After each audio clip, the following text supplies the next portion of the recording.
তারপরে ওই যে জুতাটা স্কুল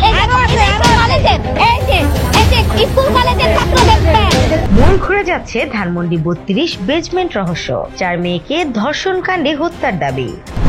বিশিষ্ট অনলাইন অ্যাক্টিভিস্ট আসিফ সৈকত তার এক ফেসবুক পোস্টের মাধ্যমে জানিয়েছেন ২০১৮ সালে ধানমন্ডি আওয়ামী লীগ অফিসে 4 জন মেয়েকে ধর্ষণের পর হত্যা করা হয়েছিল।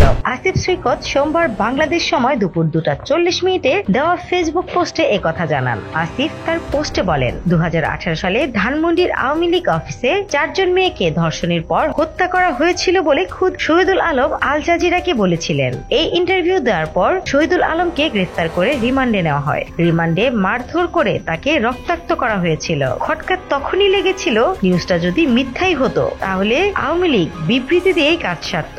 শহীদুল আলমের মতো এত বড় মাপের মানুষের প্রতি এতটা কঠোর হওয়ার কথা ছিল না। তিনি তার পোস্টে আরো বলেন, শহীদুল আলমকে ধরার পরেই এই বিষয়ে টু শব্দ করার সাহস আর কারোর হয়নি। তদন্ত তো দূরের কথা, নিরাপদ সড়ক আন্দোলন থেমে গেছিল, বাট এই ধর্ষণের কোনো তদন্ত বা কোনো ফলো আপ আর আসে নাই। যাই হোক, ধানমন্ডি ৩২-এর নিচে যে বেজমেন্ট পাওয়া গেছে সেখানে মেয়েদের স্কুল ড্রেস আর জুতা পাওয়া গেছে। এর অর্থ হলো খুব সম্ভবত আওয়ামী লীগ কার্যালয়ে না, ধানমন্ডি ৩২-এ এই পাশবিকতা চালানো হয়েছিল। 6 মাস পর মানুষের এই ধানমন্ডি ৩২ ভেঙে দেওয়া হয়তো আল্লাহরই কোনো পরিকল্পনা ছিল। হয়তো নাম না জানা ওই মজলুম মেয়েগুলোর দোয়া আল্লাহ তাআলা শুনেছেন।